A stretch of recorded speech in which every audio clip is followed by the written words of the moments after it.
एक breaking news इस वक्त आ रही है। अगर पार्टी के मुखिया जेल में हो तो उसके असर किस तरीके से राजनीतिक तौर पर होते हैं, उसका एक उदाहरण सामने दिखाई पड़ रहा है। पंजाब में आम आदमी पार्टी को बड़ा झटका लगा है।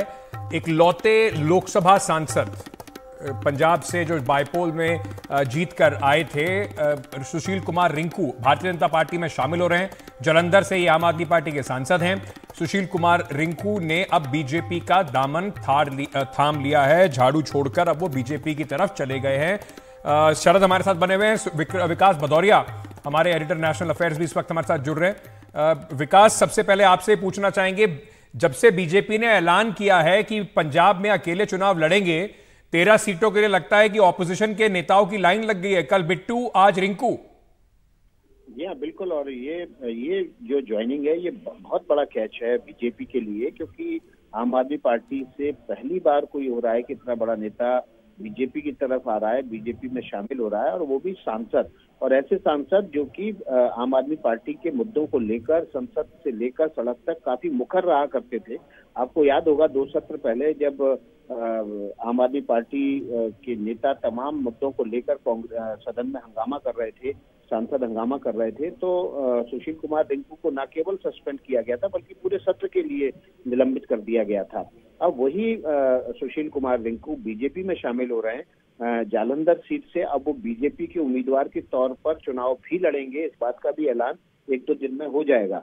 तो ये एक बड़ा कैच है। और जाहिर तौर पर जो बात आपने कही कि अगर पार्टी का मुखिया जेल में हो तो उसके क्या साइड इफेक्ट होते हैं, उसका साइड इफेक्ट आज जाहिर तौर पर समझ में आ रहा है।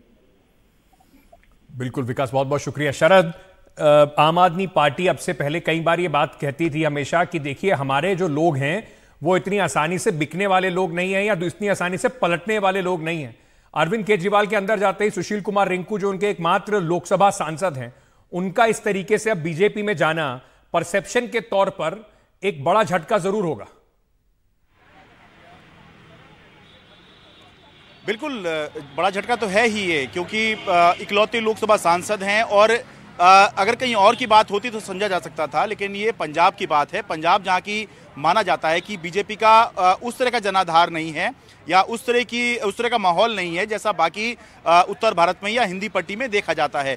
तो वहाँ पर और सरकार होते हुए, पंजाब में आम आदमी पार्टी की सरकार होते हुए एक सांसद का बीजेपी में चले जाना, जबकि उनको आगे टिकट दिया हुआ है आम आदमी पार्टी ने। ऐसा भी नहीं है कि हम ये कहें कि इनको टिकट नहीं दे रहे थे इसलिए छोड़ के जा रहे हैं। तो ये आम आदमी पार्टी के लिए झटका तो है। लेकिन ये भी है कि ये चर्चा इससे पहले चल रही थी और माना जा रहा था कि पिछले हफ्ते ही ये वाली ज्वाइनिंग है, ये पिछले हफ्ते ही होने वाली थी, लेकिन किसी कारण से ये टल गई। इसके साथ में ये भी हुआ है, शीतल अंगुराल एक जालंधर वेस्ट के विधायक हैं और इनका और सुशील कुमार रिंकू दोनों की लड़ाई रहा करती थी। हैरानी वाली बात है कि ये दोनों ही बीजेपी में ज्वाइन कर रहे हैं, तो आम आदमी पार्टी के लिए झटका तो है ही। लेकिन कैसे बीजेपी ने ये मैनेज किया है इन दोनों को, जिनकी आपस में लड़ाई मानी जाती है, एक ही सीट के ये लोग हैं। शीतल अंगुराल ने ही सुशील कुमार रिंकू को हराया था जब वो कांग्रेस में हुआ करते थे, और फिर ये आम आदमी पार्टी में आ गए थे सुशील कुमार रिंकू।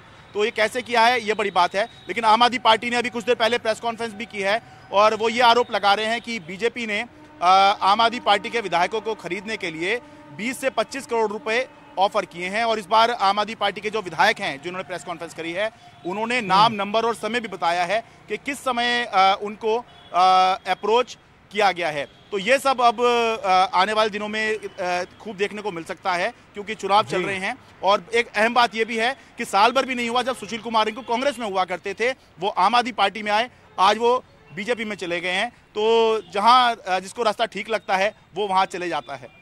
अंकित, जिसको रास्ता ठीक लगता है वो चला जाता है। लेकिन इससे पॉलिटिकल पार्टीज का भी एक बात सामने आती है कि किसी के लिए भी कोई भी जिसको हम कहते हैं कि अगर कोई सोच हो या किसी विचारधारा का खेल नहीं है, कांग्रेस से आम आदमी पार्टी और उसके बाद होते हुए बीजेपी तक उनका रास्ता सुशील कुमार रिंकू का भी हो गया। आम आदमी पार्टी के लिए बड़ा झटका है। गजाली, मोहम्मद गजाली मेरे सहयोगी इस वक्त हमारे साथ जुड़ रहे हैं। मोहम्मद गजाली, बीजेपी 13 सीटों पर अकेले चुनाव लड़ेगी और कहा जा रहा था कि पार्टी के पास जनाधार इतना मजबूत नहीं है पंजाब में, तो क्या बीजेपी का सारा जनाधार अब ऑपोजिशन की पार्टी से आने वाला है? नहीं, देखिए, एक बात तो मानने वाली होगी कि बीजेपी अगर कोई कदम उठाती है या फैसला लेती है तो कुछ फीडबैक, कुछ इनपुट उनको मिले होते हैं। जिस तरह से भाजपा ने या पार्टी नेतृत्व ने यह फैसला लिया, कि आप 13 की 13 सीटों पर अलग चुनाव लड़ेंगे, तो जरूर ये फीडबैक या ग्राउंड रिपोर्ट उनको मिली होगी कि इस बार पंजाब में कहीं ना कहीं राम मंदिर का मुद्दा हो, या प्रधानमंत्री नरेंद्र मोदी के हिंदुत्व की राजनीति हो, या जो हिंदी भाषी राज्यों की सियासत है उसको भी पंजाब में थोड़ी मोड़ी सुगबुगाहट मिल रही होगी।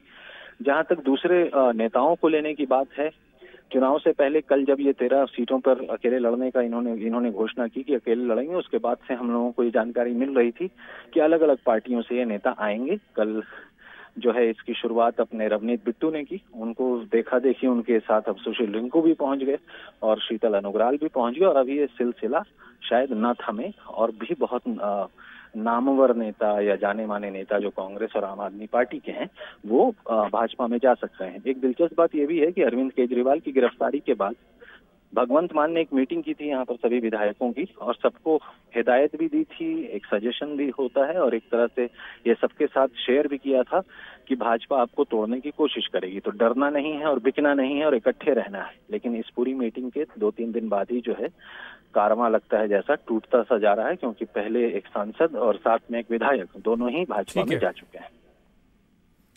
चलिए, अब ये मुश्किलें आम आदमी पार्टी और ऑपोजिशन के लिए दिखाई पड़ रही हैं लोकसभा चुनाव 2024 से पहले। शरद, बहुत बहुत शुक्रिया जुड़ने के लिए हमारा, और मोहम्मद गजाली आपका भी।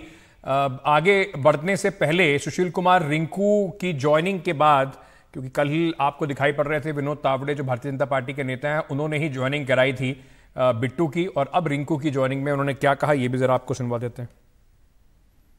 हमारे साथ जुड़े सुशील कुमार रिंकू जी तो जालंधर के 3 टाइम्स के म्युनिसिपल काउंसिलर भी रहे, जालंधर वेस्ट से विधायक भी रहे, आम आदमी पार्टी के एकमात्र लोकसभा सदस्य 2019 के इसमें रहे, और आज वो भारतीय जनता पार्टी में प्रवेश कर रहे। कल हमारे जाखड़ साहब ने अलायंस नहीं होगा, हम अकेले लड़ेंगे, ये घोषणा के बाद इनका आना, ये हम पार्टी के लिए एक अच्छी बात मानते हैं, पंजाब के लिए मजबूती की बात मानते हैं, और मैं उनका स्वागत करता हूं।